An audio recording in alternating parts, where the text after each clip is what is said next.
Ukraina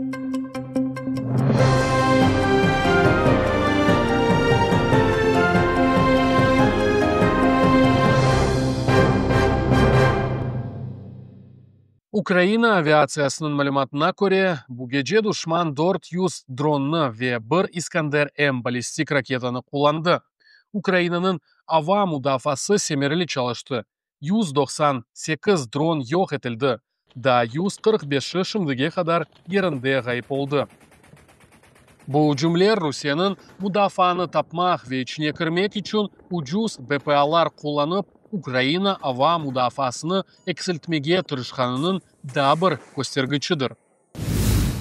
Aynı şu gece tecavüzcü Vinnytsa'da çalışkan Barlinik Polonya şirketine kasvetnen hücum etti. Bu haqda Polonya Dışişler Naziri Radoslav Sikorski haber etti. Onun aytkanına göre BPLA zarbası koordinatsiyalangan edi. Dronlar uç taraftan uçtular. Barlinik Avropada ağaç tapçanlarının en büyük istisalcılardan biridir.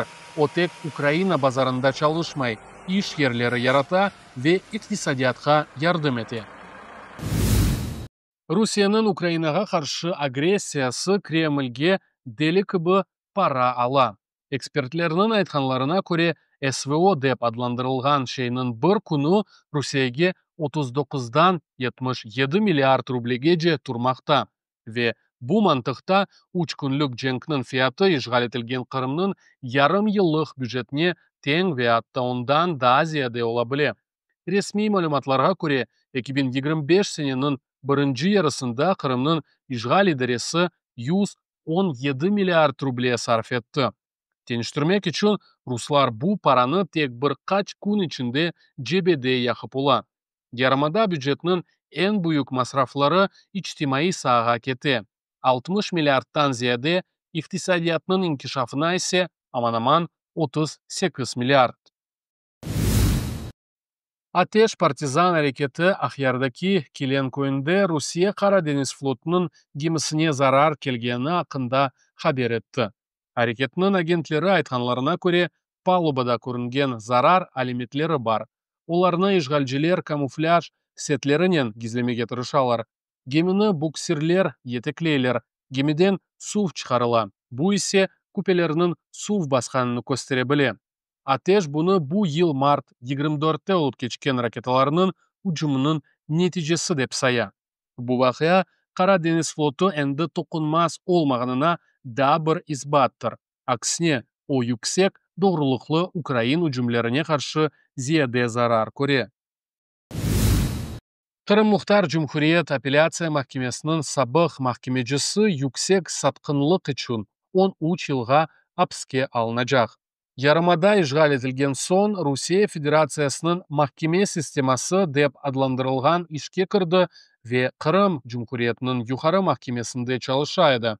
Tetkikat onun hareketleri işgal jurisdikçiyasının çalışmasına yardımcı olganını izbatladı.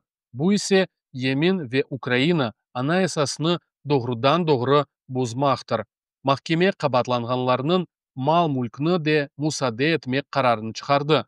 Bu Yemen ve devletçilikni gayip etip tecavüzcünün menfaatlarına hizmet etmek için kaçmaz mesuliyetinin da bir misalidir.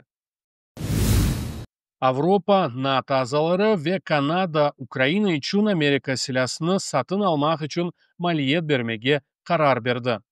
NATO yetkizuvlerini koordinatsiya edecek.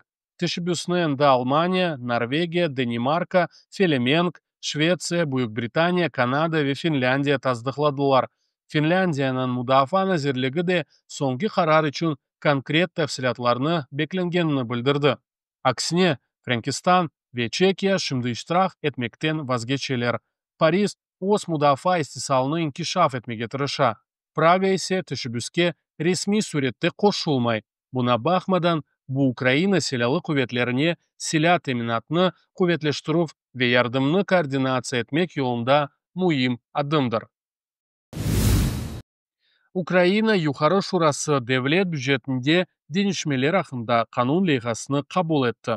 Esas şey müdafaa sahasına masraflarını bir kereden 412 milyard grivnaga arttırmak. Bu Ukrayna silahlı kuvvetlerine yardım etmek silah, cenk silahları, texnika almaq, emde askerlerge төлevler yapmaq üçün ayrılacaq rekord paradır.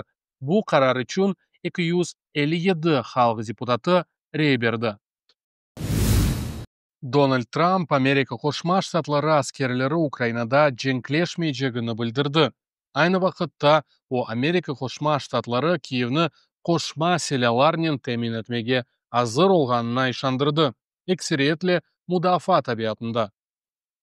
Bu beyanatga endi Cumhuriyetçilerinin senatori Lindsey Graham o'z fikrini bildirdi ve Putinni Washingtonning sabrini sınamamak kerekligi haqida tenbihiladi. O ultimatumlarga quloq asilmasa Amerika Qo'shma Shtatlarining qattiq javobi haqida ishorat etib, Iran ayatollasini telefon ochmaga tavsiya etdi. Bundan g'ayri Graham Rossiyadan ucuz yermay sotun olgan ve böylelikle jangni maliyatlashtirgan mamlakatlarga jiddiy tushunmak kerakligini xatırlattı. Trump Ukrainaga da çok Patriot havadan qurshalanuv sistemalarini temin etmege so'z bergan so'ng Avropa maliyat haqida laf etib boshladi. Estoniya tashqi ishlar naziri Kaja Kallas Amerika Qo'shma Shtatlarini da maliyatga qo'shilmaga, butun masraflarini ittifoqdoshlarga avushtirmamaga chaqirdi. Onun aytganına ko'ra, agar devletler silah berilmesini e'lon etseler, ama bunun için başkaları para to'lamakni bekleseler, bu endi yardım değil, ticarettir. Kallas qayd etdiki, agar G'arb gerçekten de Ukrainaga yardım etmegi istese, daymoqliqda harakat etmeli. Finlandiyada iyulning 16'sında Rusiya ve Belarus vatandaşlarına memleketteki ko'chma mulkni satın almakni yasaklagan qonun kuchga kirdi. Finlandiyaning mudofaa naziri Antti Hakkinen bu qarorni milliy xavfsizlik fikrlarining anlatdi. Yani qaydalarga ko'ra, ruslar endi Finlandiyada yazlık evler, daireler ya da toprak satın alamazlar.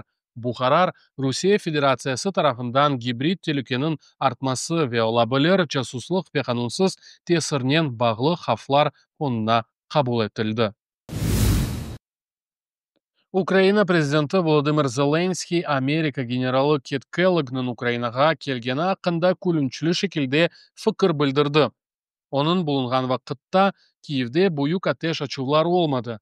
Adamlar hatta şakaga başladılar. Ukrayn pasportunu beriniz ve ketmesin. Lakin prezidentning o'zi bu tesadüf değil deb qayd etdi. Putinning Amerika Qo'shma Shtatlardan qo'rqoqsizligini ko'rsatadi deb qayd etdi.